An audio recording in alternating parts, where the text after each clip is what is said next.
marcha la campaña, salen las cumbias de los candidatos, llegaron 500 litros de principio activo de Sputnik y Argentina ganó la primera medalla olímpica.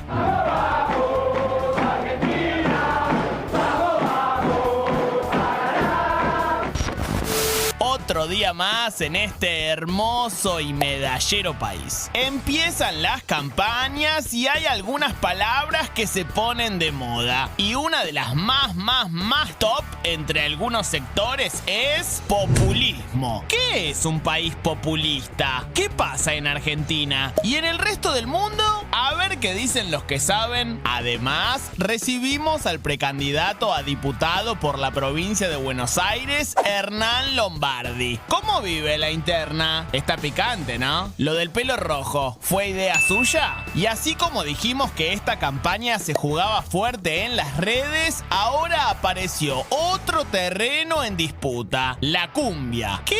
Sí, la cumbia. Ayer sacó una Moreno y hoy estrenó Santilli. Espero que hayan cambiado el tópico porque la cumbia del pelo ya existe y es un temazo. En tu pelo tengo yo el cielo, en tus brazos el calor. Las cumbias, las listas liberales, las internas peronistas en Santa Fe y todo sobre las campañas lo analizamos a continuación. La gente no sabe ni lo que se viene. Arranca Fuego Amigo, un programa que de política sabe y de cumbia, mucho más.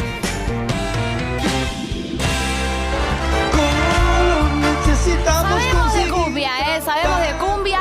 De lo que no sabemos tanto es de pogos, que vimos muy felices y alegres algunos funcionarios de la provincia de Buenos Aires hoy en un pogo en el medio de una pandemia. Pero bueno, buenas noches a todas, a todos, a todes. Bienvenidos a Fuego Amigo. Hoy tenemos un programa cargado con todo. Vamos a arrancar con las internas en Santa Fe porque, como decía Marquito recién en el informe, está muy picante, Eli. Sí, absolutamente. Y bueno, digo, también hay internas en el oficialismo, evidentemente lo evidencia claramente el caso de Santa Fe, donde Agustín Rossi, contrariamente a las decisiones de Alberto Fernández y Cristina Fernández, decidió presentarse como candidato con lista propia y por fuera de la del gobernador Perotti, que es justamente la respaldada por Alberto, por Cristina, y que lleva el rubro, digamos, con la rúbrica del Frente de Todos. Escuchamos qué decía Rossi hoy temprano. Siempre pensé que los cambios de gabinete se daban cuando había funcionarios que no funcionaban, digamos, ¿no? No cuando un dirigente político, con los años de trayectoria que tengo yo en la provincia de Santa Fe y en todo el país, decide participar electoralmente en su propio distrito. ¿Y qué va a pasar con el ministerio? Estoy siendo ministro. Muchísima tela para cortar. También habló el gobernador Perotti. ¿Qué dijo Perotti? Perotti, tenemos unas plaquitas para mostrarlo. A ver. Dice, no nos gusta que nos impongan cosas. Claramente, hablando de Rossi, candidato. Sí. Nos gusta definir y trabajar desde Santa Fe. Y agrega, el PJ de Santa Fe tiene que tener una renovación y no se puede ir con los mismos candidatos desde 2005, claramente hablando de la trayectoria de candidaturas de Agustín Rossi en los últimos tiempos. O sea, Cristina no apoya a Agustín Rossi y su candidatura. Cristina no apoya a Agustín Rossi y creo que lo dijo su principal representante en el gabinete, el ministro del Interior, Guado de Pedro. A ver, porque tenemos una placa, ¿no? Habló en Cenital. Sí, Guado dijo concretamente, lamento que el ejemplo de Cristina, claramente hablando en nombre de Cristina, de priorizar el interés colectivo por sobre los individuales, no haya llegado a todos los dirigentes. Mensaje fuerte también para Rossi. Y digo, si alguien tenía que zanjar esta discusión, era claramente el presidente y lo hizo esta noche de esta manera. Mira. Todos los que son candidatos, es una regla que yo puse, todos los que son candidatos deben dejar sus cargos. Contundente, más claro, échale agua. Alberto. Dijo que todos los que son candidatos deben dejar su cargo y esta noche Agustín Rossi anticipó que va a renunciar como ministro de Defensa. Los mismos pasos va a dar también en las próximas horas Daniel Arroyo, quien va a ser reemplazado al frente del Ministerio de Desarrollo Social por Juanchi Zabaleta, el intendente de Que esperemos que no hagan poco. No sé. Sí, ¿Qué tal? Buenas noches. Está muy claro lo que está, o por lo menos cómo se va a resolver el tema de Agustín Rossi y la provincia de Santa Fe, un dirigente de muchísima trayectoria. A mí hay algo que me preocupa y tiene que ver con la propia conducción del Ministerio de Defensa, porque en la Argentina no es cualquier cosa conducir efectivamente la línea de trabajo, de conducta y el direccionamiento, ni más ni menos que de las Fuerzas Armadas. Así que veremos cómo eso también se plantea. Me parece que es algo que queda un poco en el nombre propio que efectivamente elija el presidente. Pero claramente es una factura que le están pasando a Rossi, ¿no? Sí, bueno, hay que ver. Yo creo que Agustín Rossi también lo dijo muy claro hoy por la mañana. Tantos años de trayectoria, quiere ir a competir por su distrito y siente que en algún punto alguien no terminó de respaldarlo. Pero ¿quién puede cuestionarle a Agustín Rossi el compromiso que ha tenido con esa fuerza política? Que no quiere que compita. El alguien que no quiere que compita es su jefa política, es una suposición. Es una suposición. Lo que está claro es que efectivamente no lo sostuvieron. A ver, digo, Cristina puso al número 2 de la lista de Perotti, a la número 2, que es Agnum, una senadora de su máxima confianza, y en la lista de Perotti es la lista oficial del Frente de Todos. Bueno. Está clarísimo que ni Alberto y Cristina tampoco, con las declaraciones de Guado también queda en evidencia, estaban respaldando la candidatura de Rossi. Eso pasa en las internas del Frente de Todos, pero en las internas de Juntos por el Cambio, que en instante nomás también lo vamos a charlar con Hernán Lombardi, también pasan cosas, sobre todo con Manes. Sí, efectivamente, uno de los precandidatos a diputado nacional en una de las listas en la provincia de Buenos Aires, que claro, recibió la crítica de Margarita Stolbizer cuando se enteró que Jesús Cariglino era parte efectivamente de esa lista. Margarita Stolbizer dice, yo la verdad me enteré, ni bien llegué, me llamaron me avisaron que estaba en la lista y cuando vi... Prefiero que sepa y que esté mintiendo a que sea verdad que se enteró en el momento. Bueno, no sé qué es peor. Ese es un punto interesante que pasa un poco desapercibido por lo que efectivamente dijo Manes, que ahora vamos a compartir a continuación. Pero está muy bien lo que señala Catalina. ¿Cómo puede naturalizarse que alguien que va a ser parte de una campaña y se supone que una de las más importantes en la política nacional no termine de saber quiénes la integran si es que efectivamente tiene tantas diferencias? Ahora se Pero sabe. Claro, pero la frase de Manes igual fue... Claro, ¿quién puso a Cariglino en la lista? Manes dijo, bueno, ese es otro problema, digamos. Si no hay nadie que conduzca efectivamente y si Manes no lo sabe es otro problema. Ahora, lo que dijo Facundo Manes también es relevante. Dijo, necesitamos cambiar la Argentina con los argentinos que se comprometan con este proyecto de país. Sí. No podemos importar noruegos, Margarita. Dice Jesús Cariglino que se siente comodísimo en la lista, que está chocho. Le encantó la frase de Manes. Que está muy cómodo y que todo va a ir muy viento en popa, digamos, en la lista. Bueno, vamos a ver cómo sigue, pero coincido que no solamente es la frase de Manes, que me parece que tiene que ser objetada, porque implica y consiente un montón de cuestiones, de sentencias respecto de la argentinidad. Me parece que está claro también que Margarita Stolbizer, aceptando así nomás, sin saber, entrar a participar con gente que evidentemente rechaza, no es lo más indicado. Bueno, hablando de internas de un lado y del otro, ya lo tenemos al precandidato Hernán Lombardi, precandidato a diputado por la provincia de Buenos Aires, y lo presentamos con el siguiente informe.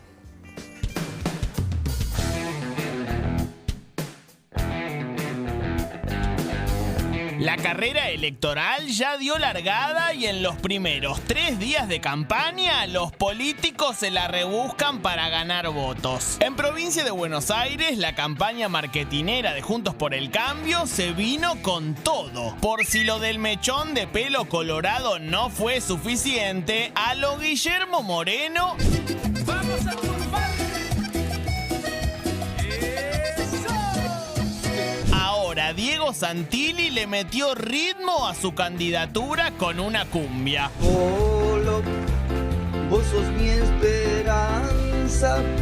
¿Cuál será el hitazo de la campaña? Como en la mayoría de los distritos, en la provincia Juntos irá a una interna que enfrenta a Santilli y Facundo Manes. ¿Iba a armar un quilombo? Hernán Lombardi eligió su lugar y será precandidato a diputado nacional en la lista de Santilli. Acá somos todos gente laburadora, El ex titular de medios y contenidos públicos del macrismo ocupa el 7º lugar de la fórmula de Es Juntos. Tenemos que tratar que estas pasos sean generar un ambiente y un clima de trabajo donde podamos decir, bueno, tu candidato es bueno, pero el mío es mejor, y no entrar en denigrar al adversario, ¿no? Bueno, mucho caso algunos no hicieron porque ya empezaron a tirarse con de todo. Se tiran con de todo, se siguen tirando con de todo. ¿Vendrá la calma o habrá más fuego amigo en la campaña? Muy bien, todas las preguntas que tenemos, pero antes de arrancar, bienvenido formalmente. ¿Qué tal? ¿Cómo estás? Está sonando la cumbia de Santilli. ¿Te gusta participaste de la selección de este tema? No, pero está pegadiza. O sea, ¿bailás cumbia? Pésimo, como todo lo que bailo, pero canto mejor. Bien, bueno. La voz me ayuda mucho, ¿sabes? Bueno, Hernán Lombardi, ¿por qué vos decidiste ser candidato, meterte de vuelta en la política, participar de estas elecciones legislativas? A mí me parece siempre me pareció que la política es representación. La política es representación. En la democracia vos necesitas gente que represente a otra gente. Así está previsto todo nuestro sistema, la arquitectura de nuestro sistema. Me parece que hay todo un sector que está bueno que sea representado, que en este caso uno puede aspirar a representarlo. Yo digo siempre, en mi vida he tenido parte del sector público, parte del sector privado, parte del sector público, parte del sector privado. Me parece que está bueno que eso sea así. ¿Y qué pensás que se juegan en estas elecciones legislativas? Bueno, yo creo que se juega en el fondo de la cuestión. Es como a veces el gobierno, a veces es un proyecto liderado por Cristina Fernández, que el presidente es parte de ese proyecto, pero no el que decide.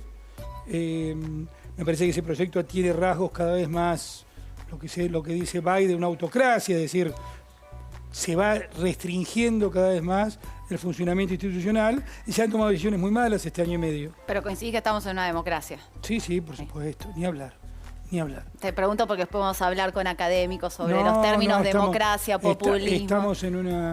Estamos en una democracia claramente y la tenemos que defender todos, que creo que es uno de los grandes acuerdos del 83 a la fecha. Me parece sí que estoy preocupado, me parece que sobre cómo se rediseña la Argentina a la salida de la pandemia cuarentena, que ya todos sabemos que no es lo mismo.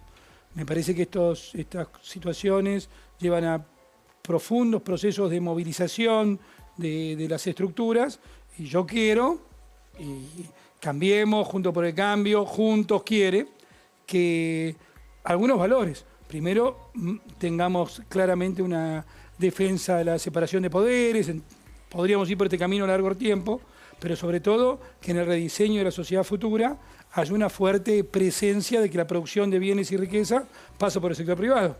Y yo creo que hay una tensión intelectual ahí con el oficialismo. ¿Quedaste conforme con que se haya terminado bajando su candidatura a Patricia Bullrich?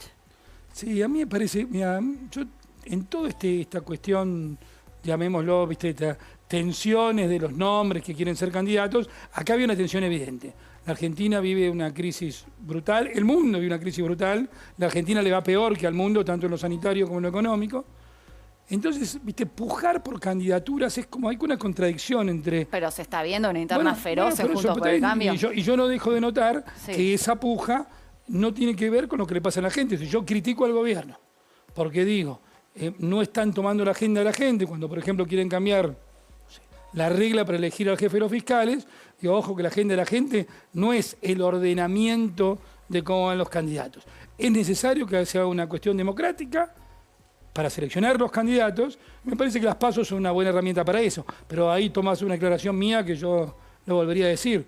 Es para ordenar los candidatos y para decir si yo pudiera poner una regla, que Patricia está trabajando en eso, es tu propuesta es buena, pero creemos que la mía es mejor, y no criticar al otro. ¿Y qué te pareció esta frase de Manes que recién contaba Pablo Caruso sobre que no se pueden importar noruegos? Bueno, si no quiero... Vos sabés que yo integro obviamente la lista de Santilli. Sí. Entonces no haría reflexiones sobre esos problemas que existen al interior de la otra lista.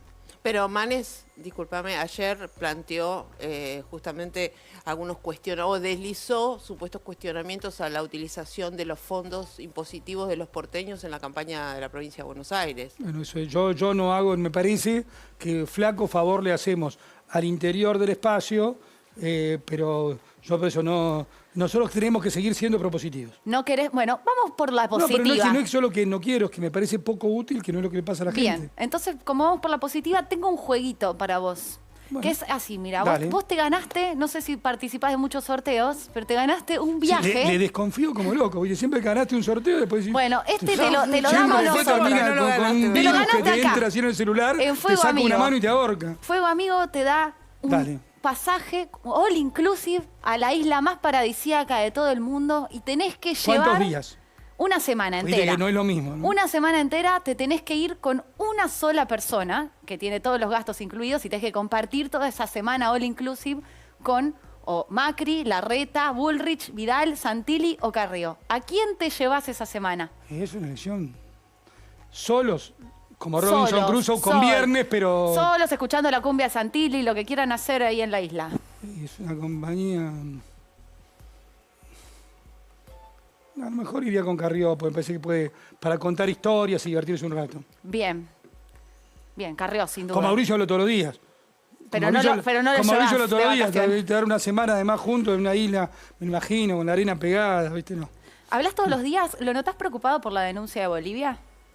No, me parece que es parte de una situación, de una... Yo te digo, ahí te voy a hacer una reflexión un poquito más profunda, si me permitís. Por supuesto. Yo lo escuché en vivo al canciller de Bolivia, cuando en un día sumamente extraño que teóricamente todos tenemos que creer que habían encontrado una carta el mismo día que el presidente Fernández, de mi gusto de una forma irresponsable, pide disculpas a Bolivia por una carta que se había encontrado, y el canciller habla todo el mismo día. Una investigación súbita, digámoslo, sospechosa por la velocidad del desarrollo. Pero lo escuché al canciller de Bolivia en vivo. Sí. Y a este punto quiero ir. Me parece una irresponsabilidad y una falta de respeto a todos.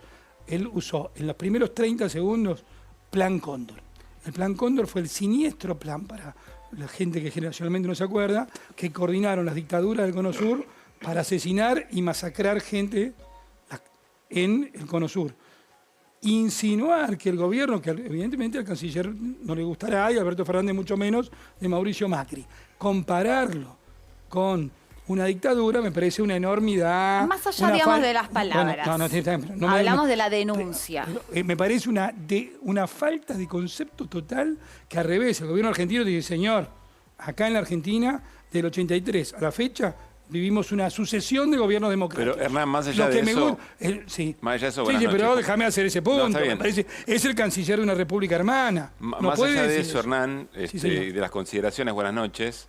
Lo que está claro es que las municiones efectivamente aparecieron una dependencia de la policía boliviana, que administrativamente hay una enorme cantidad de elementos. Por supuesto, después tiene que haber un juicio con todas las garantías del debido proceso para ver qué responsabilidades hay.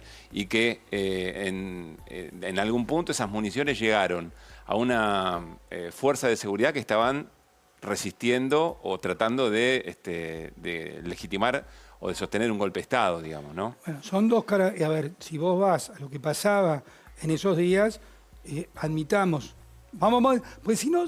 ¿Reconocés que hubo un golpe en Bolivia? Todos nos sumamos a adjetivos y... Pero reconocés que hubo un golpe en Bolivia. Pero vamos a poner... vos querés que yo te conteste, yo te voy a contestar. Sí.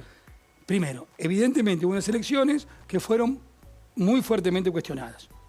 Interna y externamente. Las elecciones estaban internamente cuestionadas. Perdón, porque no puede ser una premisa importante. La OEA, que viene jugando de una manera muy particular, las cuestionó, pero después una enorme cantidad de instituciones internacionales legitimaron el resultado. Evo Morales hoy debería ser presidente de Bolivia. ¿Puedo terminar? En ese momento, en el momento que estamos hablando, yo casualmente estaba en reuniones con la Unión Europea. La Unión Europea también cuestionó eso. Después vos tenés que mirar la coyuntura. En esa coyuntura había gente periodistas argentinos, directores de canales, colegas, había mucha gente que empezó a tener el desorden. Vos viste que en esos momentos hay un gran... Estamos hablando ya del golpe. Estamos hablando de la situación que se da en Bolivia en ese momento, donde muchos, la embajada argentina, el embajador argentino en Bolivia es un férreo defensor de los derechos humanos, tiene una tragedia personal, que yo nunca las menciono, porque las tragedias personales me parece que nunca hay que utilizarla. Pero no, y además que asiló a funcionarios del gobierno de Evo. Asilaron la embajada argentina. Ahora. Del gobierno argentino, el presidente Macri, asiló a funcionarios de Evo. Pero eso pasaba mientras Macri no reconocía que había un golpe en Bolivia. Cuando la Unión Europea, la OEA, que obviamente vos podés discutirme si está sesgado, es una institución importante del mundo, había una situación de decir, señores, normalicemos rápido Bolivia. Si estas elecciones sirven, que llamen rápido elecciones. Eso es lo que se estaba discutiendo en ese momento. Pero Hernán, pero los militares bolivianos le pidieron la renuncia a Evo Morales. Bueno, yo creo que justamente, pero vos fíjate que es esa transición, todo sucede... ¿Pero cómo le llamas a eso si no es un golpe? Ver, yo estoy totalmente en contra que un militar solamente le hable a un presidente constitucional de los bolivianos que le dé cualquier sugerencia política. O sea, mirándolo ahora decís que fue un golpe. En contra de eso. Desde el punto de vista, mirado desde hoy, con todas las cosas que sucedieron, digo, la elección fue muy dudosa, eso no autoriza a nadie a empujarlo al presidente afuera. Bueno, y en ese contexto... Empujarlo al presidente afuera. Vuelvo a decírtelo. Bueno, pero en ese momento... ¿No lo pronunciás? Sí, te estoy diciendo que sí. Que fue un golpe. En ese momento, pero en ese momento, como se desarrollaban los procedimientos, era de una enorme confusión y lo que se hizo fue proteger vidas en una situación enormemente... Claro, pero llegaron municiones a fuerzas de seguridad que estaban generando un golpe de Estado. Eso lo decís vos. Es una denuncia a investigar que tiene que determinar la justicia argentina y boliviana. Es una denuncia. Desconozco la situación más profunda. Lo que sí te puedo decir es que, sin ser experto, nunca, por suerte... no hice la conscripción, yo nunca tiré un tiro en mi vida, por lo tanto no conozco nada de armamento. Me parece que es un poco una enormidad decir lo que estaba ahí era realmente, estás armando un golpe de Estado, me parece que era... Lo que se dice que está sosteniendo con munición argentina que fue sin autorización de ningún tipo... Bueno, eso lo decís vos. No lo digo yo, lo dicen todas las investigaciones que se están haciendo ahora. La policía boliviana mostró el material bélico y mostró que no bélico, evidente, sino antirrepresivo. No puedo dejar de decirte que introduje la charla diciendo que el gobierno boliviano, como lo mostró el señor canciller de Bolivia, el mismo día que encontró la carta, tiene una posición política y ideológica. Pero vos querés decir que pusieron esas armas para mostrarle al periodismo. Yo digo que el canciller de Bolivia no puede decir fue el plan Cóndor. Está bien, pero esas armas, ¿qué pasó con entonces esas digo, armas? todas las opiniones del gobierno boliviano están totalmente sesgadas en este asunto. Hernán, es mi opinión. Te quiero están preguntar... totalmente sesgadas. Se autoinvalidan. Más allá, ¿Qué investigación le podés creer después que dijo, con una carta en la mano, que era lo único que tenía teóricamente ese día, esto fue un plan Cóndor? Más allá de las declaraciones, de los funcionarios, yo quiero ir a la denuncia, que obviamente lo tiene que determinar tanto la justicia boliviana como la argentina. Es una denuncia, corre la presunción de inocencia, pero como es una denuncia grave, yo lo que te pregunto es si vos crees que pudo haber algún tipo, y que por ahí vos lo desconocías, como... Cuando fue entrevistado por Ernesto Tenenbaum, el ex embajador del macrismo, dijo... Chiqui, exacto. Bueno, él dijo, si pasó algo, yo no lo conocía, pero no es que dijo, no pasó. Bueno, no lo puedo negar. Te pregunto a vos. Como cualquier ser humano normal, vos decís que en principio ninguno de nuestros funcionarios de la dirección política del gobierno hace esas cosas. Bueno, pero no se la jugó a decir no pasó. Bueno... Es como yo te diría, yo creo efectivamente en la idoneidad de nuestros funcionarios y en el enorme compromiso democrático de nuestros funcionarios. Perdón, permítame agregar que no le creo lo mismo a Alberto Fernández cuando no condena ni a Cuba ni a Nicaragua, que Daniel Ortega se ha dedicado, ahora ya está. ¿Para qué vamos a elecciones? Pero, encarceló a todos los candidatos. Los encarceló a todos. ¿Coincido? Y Alberto, un segundo, Caruso, coincido. Y déjame terminar, porque los que tenemos un compromiso de toda la vida con los derechos humanos, los que militamos los derechos humanos en la dictadura, también los militamos en la dictadura, sabemos que cuando se habla del principio de no injerencia que cita Alberto Fernández, yo te digo, Por suerte, en el 79 vino la Comisión Interamericana de Derechos Humanos con Pat Derian y el presidente Carter, que de alguna forma denunció las atrocidades de la dictadura. ¿Sabes qué decía Videla en esa época? Es una intromisión en nuestros asuntos internos. No se pueden usar esos argumentos seriamente. No. Está equivocado el presidente de la Nación. Sí, y yo coincido con vos. Hay una doble vara que la verdad es lamentable en un gobierno que se jacta de ser progresista y de velar por los derechos humanos, que no se metan a condenar la violación a los derechos humanos en Cuba, en Nicaragua, en Venezuela. Las posturas de la doble vara que tiene el gobierno argentino en política exterior son repudiables. Ahora, yo quiero entrar a esto que estamos hablando en Bolivia, que es lo que respecta a tu espacio político y a la gestión de la que vos participaste.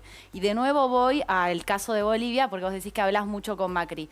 ¿Macri le preocupa esto porque está avanzando en la justicia, más allá de que pase, ¿no? De ninguna manera tiene ninguna preocupación sobre respecto a las investigaciones. Me parece razonable que ante una denuncia se investigue, pero está totalmente convencido de que no se cometió ningún ilícito. ¿Y vos pensás que es una persecución judicial o...? No, yo creo que es un hecho político generado. De nuevo, no lo creo yo.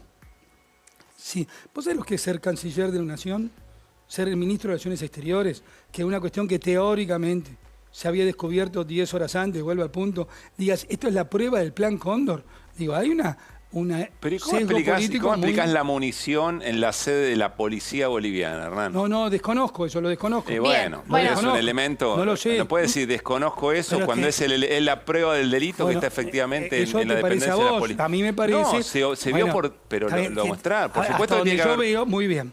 Entonces, creo que los hechos sucedieron 12 o 13 de noviembre, por ahí. Sí. 13. Hasta donde yo entiendo, que no soy experto en el tema, hay prórrogas de todo eso y del personal allá a partir del 10 de diciembre de la administración de Alberto Fernández. Del personal, no de la munición. Del personal, no de la munición. Probablemente entonces tendría que... Es una noticia falsa la que publicó el diario La Nación. Usted no actúe como abogado defensor de la ministra de Seguridad actual. Son los hechos. Bueno, eso lo piensa usted, yo pienso que no. Bueno, la ministra de Seguridad actual tendrá que dar explicaciones de por qué se quedaron tanto tiempo y qué estaban haciendo. Caruso y Lombardi. Caruso, Lombardi. Yo digo eso, usted dice lo contrario. Aflojemos a esto, Caruso, Lombardi, porque nos quedan 2 minutos de nota. 6 meses más se quedaron. ¿Qué estaban haciendo? ¿Los gendarmes? Sí. Custodiando efectivamente la embajada. Muy bien. Cuando lo hacen no ellos, la munición, no la munición. Cuando lo hacen ellos están custodiando la República. Cuando lo hacen Macri, porque el problema no fue el grupo Alacrán. Se acabó Hernán. Caruso Lombardi por hoy y la seguimos un próximo programa, porque se nos termina la entrevista y yo no quiero que te vayas sin jugar también a nuestras cartas. Más peligroso. Mira, es así. Te voy a mostrar elementos y tenés que definirlos en una palabra o en 3. Son distintas cosas, personajes o cosas. Arrancamos con Cristina. Para parecernos al rating. Cristina Fernández. ¿Qué tengo que decir? Una palabra o 3 sobre ella, lo que vos quieras. Yo creo que Cristina Fernández extremadamente se fue radicalizando en posiciones y enamorando de un personaje y ahora está haciendo mucho daño al país. Si la tenés que definir en una palabra, ¿cómo la definís? Que se fue travestiendo con ropas ajenas de las cuales ahora no puede salir. Siguiente carta. Alberto Fernández. Una palabra. Inconsistencia. Es inconsistente. Fue candidato con la señora de Fernando Ciro, que reivindicaba a Videla. Él fue con Elena Cruz, no hace 15 años. No se sabe dónde está parado nunca. Bien. Siguiente carta. Carla Bisotti. Yo le tenía esperanza cuando la vi, me parecía una profesional. Ahora me parece que ha hecho una desastrosa y politizada administración de la pandemia. Desastrosa y politizada. A ver, yo te digo una sola cosa. La carta de la señora Nicolini diciendo, mándenos vacuna antes del 9 de julio, porque el presidente quiere hacer un buen anuncio. Basta, confesión de parte, releva de prueba. Politizaron todo. Te la puedo discutir un poco, esa es una carta reclamando que se cumpla un contrato. Sí, pero le dice antes... Fue utilizada la campaña también. Pero no sabes que yo te respeto mucho. ¿Y por qué antes del 9 de julio? Eso también era el reclamo del contrato. No, por supuesto. Quiso hacer utilización política. Creo que todo lo que pasa de un lado y del otro lo tomo también en clave electoral, lamentablemente. ¿Sabes qué pasa? Yo estuve... por funciones, por ejemplo en el G20, conozco perfectamente las administraciones de muchos países, particularmente la rusa. Yo digo, no podés mezclar la política exterior con la política interna de una forma tan tan poco efectivo. Pero, Hernán, bueno, igual Nicolini no estaba en la carta y tengo otra carta para vos, antes de que se me vaya el tiempo. Comodoro Pi. Ponele una palabra a Comodoro Pi. A mí me parece que es necesaria una reforma de la justicia en el sentido de que tenemos que garantizarle auténticamente la independencia de poderes. ¿Y por qué no apoyaron el proyecto de una comisión de expertos que iba al Congreso, por lo menos para discutirla? Porque la comisión de expertos estaba presidida por el abogado defensor de Cristina Fernández. Solo por eso. Bueno, todo el resto de los juristas que estaban, no sé, estaba Weinberg de Roca, Andrés Gil Domínguez. Y porque me parece que es una reforma judicial, pero en el momento que pueda estar en la agenda de la Argentina. Me parece que son temas demasiado profundos. Pero no ahora Macri, la justicia en la agenda de la Argentina. No, sí está y no lo hacen. Garabano propuso el proyecto 2020 y no pudo implementar la mayoría de las cosas. Pero me parece que la propuesta de la Comisión de Notables está encabezada por el abogado defensor de alguien que yo nunca diré corrupto, pero sospechado de graves hechos de corrupción. Digo, no podés poner abogado defensor de la expresidenta, actual vicepresidenta, que presida la comisión. No es serio. Tengo una última carta para vos. Sí, señora. Tu gestión como ministro. Yo estoy orgulloso. Yo estoy orgulloso porque pudimos poner... Nadie puede discutir el enorme clima de libertad que se vivió, por ejemplo, en los medios públicos, por ejemplo, que hicimos federalismo, por ejemplo, que continúa, cosa poco habitual. ¿Vos crees que en los medios públicos solo en tu gestión hubo libertad? Sí, bueno, yo me remito a de dónde venía. Vos calculá. Para hacer un solo ejemplo. Cuando se dice 678, no es 678. Todos los conductores de 678, todos, eran los conductores de Radio Nacional. El 678ismo primó, sobre todo los 2 últimos años de Cristina Fernández. Hubo otros momentos de libertad en la Argentina. Pero además continuamos cosas que estaban bien. Por ejemplo, hicimos algo que nadie hace. Tecnópolis no parecía que estaba politizado, pero que estaba bueno. Hicimos Tecnópolis Federal, lo llevamos todo el país. No tuvimos ese afán destructivo de lo que venía de antes. Sí cambiamos lo que nos parecía muy mal. ¿Alguna autocrítica, no sé, en la gestión de la televisión pública? Telan por ahí, ¿no? No, yo lo haría. ¿Por qué Telan? Sí, por los despidos y toda la situación que se generó en la agencia y que hoy sigue, digamos, en una situación similar. La agencia Telan, para que todo el mundo, ¿dónde puedo hablar? A tu cámara tenía 360 personas cuando lo dejó el gobierno de Alianza en 2001 y la ha encontrado después en 2015 con 980 personas en el momento en que todas las agencias del mundo iban para atrás porque la gente se informa por internet. ¿Por qué se pasó de 300 y pico de personas a 980? ¿Es bueno eso? ¿Por qué no ponemos las prioridades en gastar en salud, en educación, en seguridad? Es una mala elección de prioridades. Por lo tanto, eso había que corregirlo. Es doloroso, pero había que corregirlo. La responsabilidad de los que tienen, los que hicieron la tremenda irresponsabilidad de hacer ese gesto administrativo tan malo. Bueno, Hernán Lombardi, muchísimas gracias por estar en Fuego, gracias, amigos. Habrán escuchado en este país y en el mundo, porque no es exclusivamente de la Argentina, que palabras como populismo, democracia, república, republicanos, se utilizan mucho en los discursos, en el debate público, en gran parte del debate público. Y ahora en campaña también lo vas a escuchar. Bueno, se nos ocurrió que la mejor forma de entender de dónde vienen esos conceptos, qué significan y por qué se están utilizando y de qué manera, es hablando con los que estudiaron esto. Tenemos 4 invitados de lujo, pero antes el informe.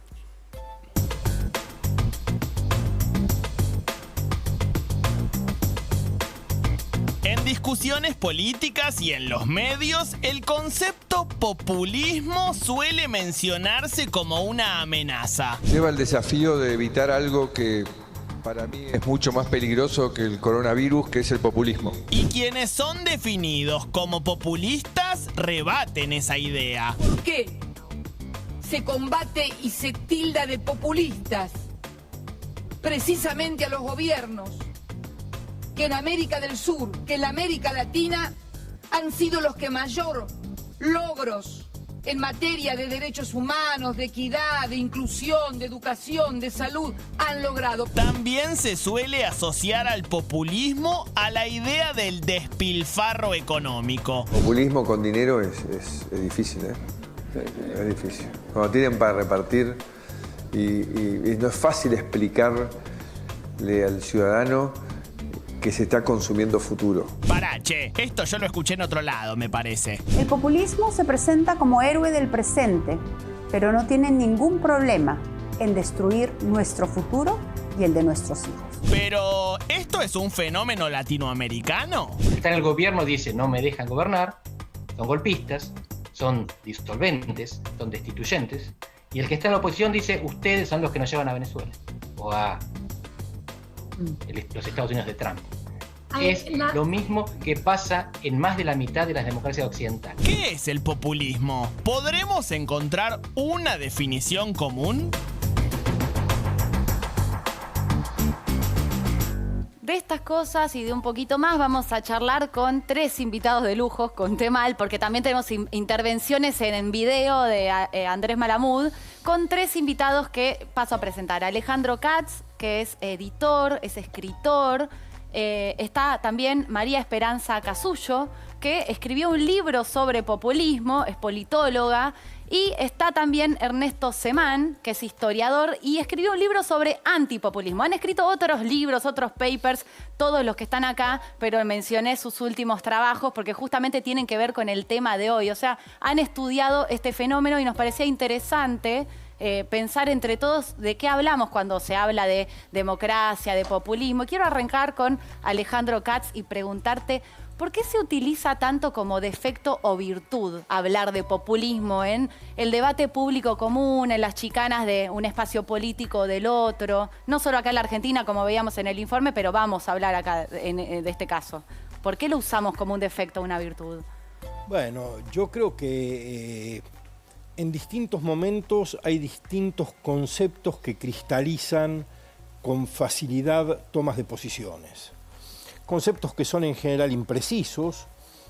Populismo es un concepto impreciso que tiene muchas aproximaciones teóricas diversas y está muy en discusión, pero que resulta fácil para que mucha gente sintetice ideas que tiene respecto de otra gente o de ciertas formas de la política.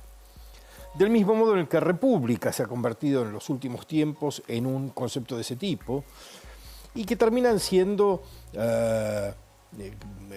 conceptos zombies, conceptos que dicen poco, que adjetivan mucho y sustantivan poco. Adjetivan mucho, quiero decir, son portadores de ideas morales más que de precisiones conceptuales. Están cargados de ideas valoraciones, claro, de valoraciones. Y las épocas de polarización son muy propicias para que se nucleen identidades en torno de conceptos que se utilizan como misiles más que como categorías explicativas.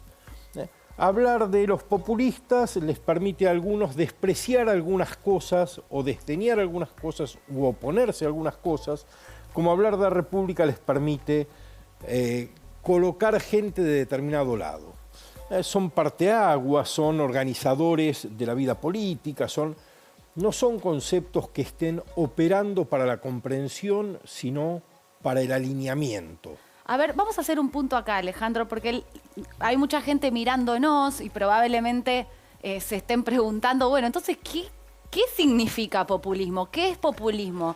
Esperanza Casullo escribió un libro que es un bestseller, que es muy bueno, donde habla justamente del populismo. ¿Cómo lo definirías vos, María Esperanza? Bueno, como decía Alejandro, la verdad es que populismo es un concepto muy polisémico, a diferencia de otros conceptos que tenemos una idea mucho más clara de lo que es, hay muchas definiciones de qué es el populismo. Ahora, desde mi punto de vista, eso es justamente lo interesante, el hecho de que todos sabemos más o menos lo que es, pero hay muchas diferencias. También es un concepto muy antiguo.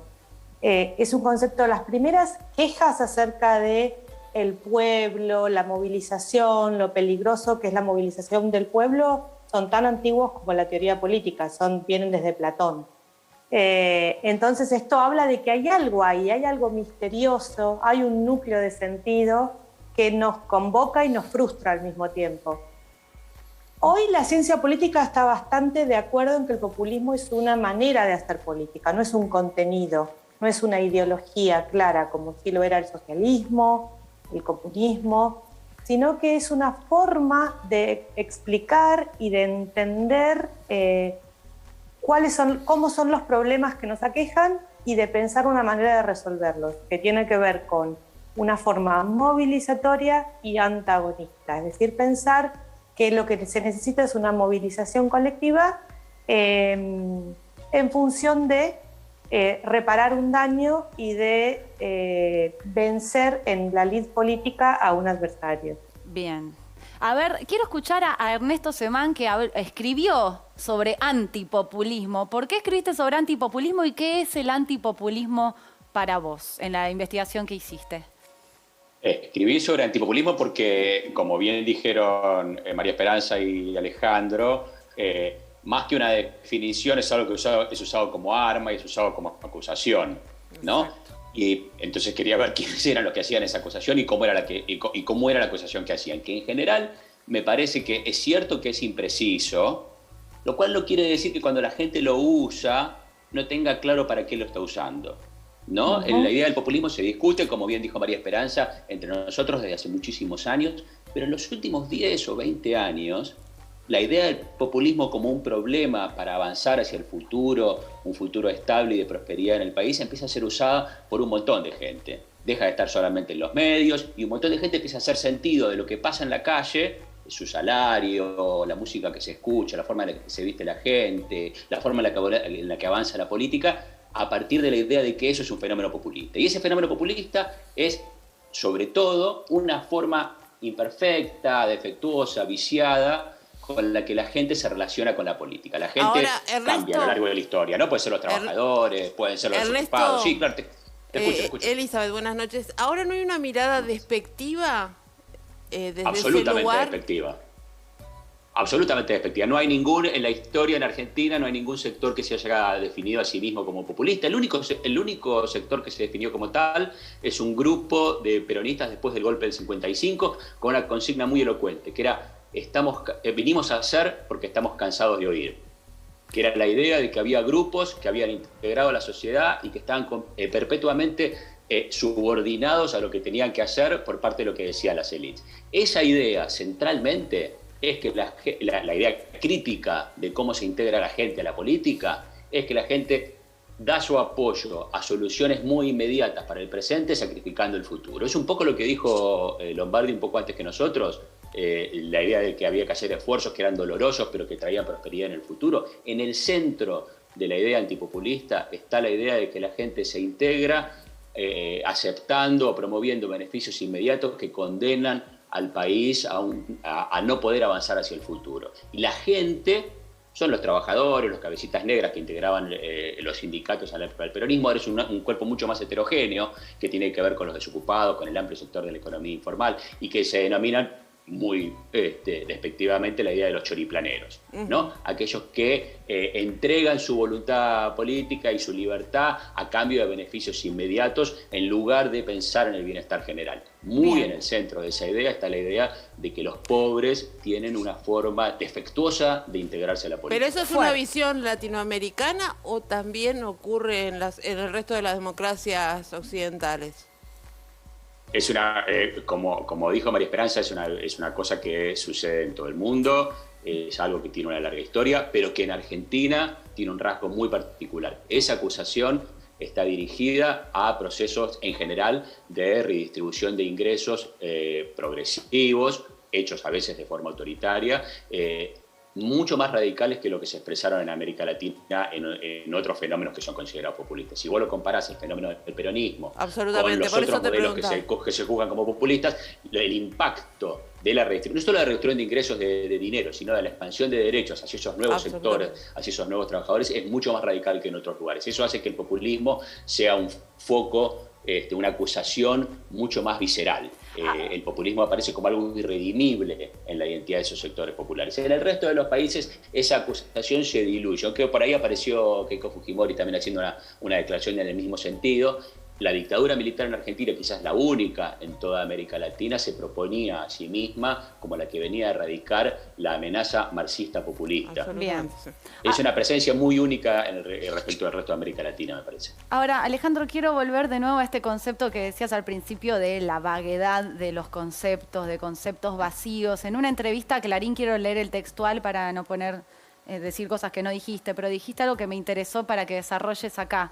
Cuando el precio de las etiquetas sube, el precio de las ideas bajas, la sociedad ha renunciado al pensamiento. Justamente estamos hablando de etiquetas como populismo, democracia, república, libertad o comunismo. Sí, bueno, esa reflexión hacía referencia a lo que se manifiesta como alineamientos casi automáticos en función de identidades políticas frente a problemas que no necesariamente responden a las ideologías que esas identidades expresan. A ver, ¿cómo sería? Doy un ejemplo. Cuando se discutía hace algún tiempo si abrir o no abrir las escuelas, si la educación debía ser nuevamente presencial o no, los estudios de opinión indicaban que la posición de la ciudadanía correspondía casi exactamente con su voto en 2019. Y la pregunta es, las elecciones de 2019 no permitían anticipar posturas en relación con la presencialidad de las clases en una pandemia en 2021. Un ciudadano activo debería preguntarse qué opina él acerca de la situación en lugar de alinearse con una fuerza política que lo expresa en otros aspectos en los que sí la representación funciona claramente. Quiero decir, si discutimos impuestos, el voto anticipa una posición. Si discutimos una política de seguridad o una política internacional, el voto anticipa. Si discutimos la presencialidad de las escuelas, uno incluso podría suponer que el votante del Frente de Todos va a hacer un fuerte énfasis en la presencialidad y el votante de Juntos por el Cambio podría decir, yo resuelvo esto desde mi individualidad familiar. Uno podría, y fue lo inverso. Sí, entonces, es cierto. Este ejemplo es el que yo tenía en mente cuando decía que en la polarización dejamos de pensar para alinearnos. Y que esto me parece muy problemático para una sociedad que uno quiere que sea una sociedad dinámica, una sociedad civil robusta, una sociedad civil que sea capaz de cuestionar las estructuras de poder, sean cuales sean las estructuras de poder de mercado, de poder estatal, etc. Estamos viviendo épocas en las que se plantean situaciones dilemáticas que, a mi entender, plantean opciones falsas y muy graves. La opción no debería ser Estado o mercado, debería ser, ¿de qué modo? Dispositivos particulares como el mercado y el Estado pueden contribuir al desarrollo de una sociedad civil autónoma, robusta, dinámica, igualitaria, etc. Y Bien. no es esa la discusión que estamos teniendo. María Esperanza, ¿qué pensás vos sobre esto que está diciendo Alejandro y sobre el debate público, sobre todo ahora que cerraron las listas, empezó la campaña oficialmente? Bueno, esto se relaciona con el tema del populismo tal vez de manera tangencial. Primero que hay que decir una cosa, para todos también los que estudiamos populismo de manera comparada, con diversas medidas, mediciones, datos, etcétera, hay que decir que Argentina hoy no es un caso, en ninguno de sus dos extremos, es uno de los casos más, digamos, polares de uso de la estrategia populista, ¿no?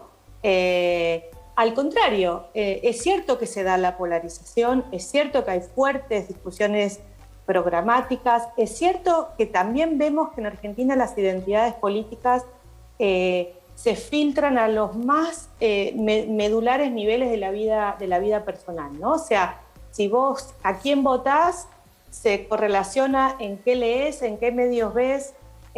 También habría que hablar acá de que estas opciones se configuran en función de decisiones de discurso político de las figuras centrales que son del sistema político, ¿no? Que son los y las líderes del Frente de Todos y de Mauricio Macri.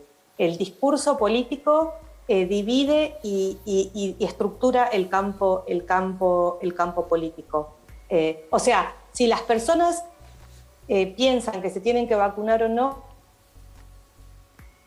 Uy, te perdimos, María Esperanza, y me están avisando que nos quedan pero minutos nomás para irnos al corte, así que le pido a Ernesto si podés hacer apelo a tu solidaridad. Tenemos 30 segundos para que hagas una conclusión y les prometo a los tres, nos quedó afuera Andrés Malamud también, que volveremos sobre este tema. Ernesto, apelo a tu solidaridad. La tomo.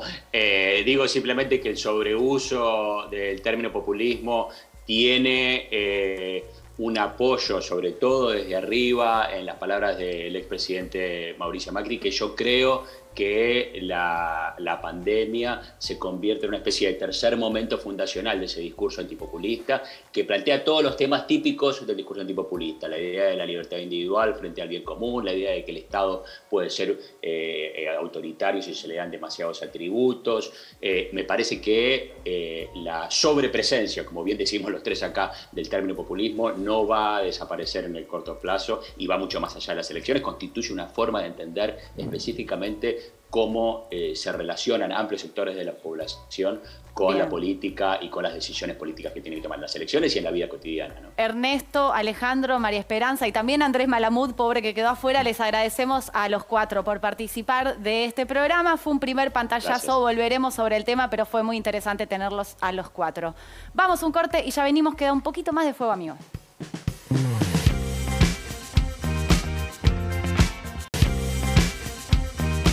Se nos fue el programa.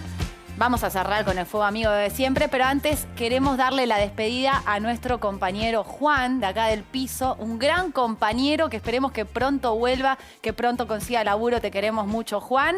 Y también le mandamos un beso a Felicitas, que nos mira siempre desde Dero. Bueno, ahora sí, el Fuego Amigo del día y nos vamos, ¿eh? El Fuego Amigo del día se lo lleva Elisa Lilita Carrió, obviamente, todo siempre dedicado a la cuestión Manesgate.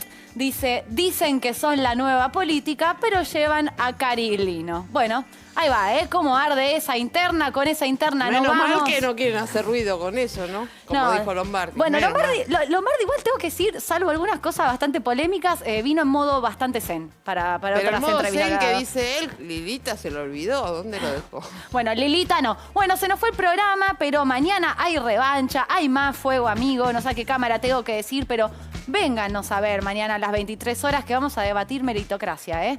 Buenas noches a todos, a todas y a... Todes. Ahí va, chau.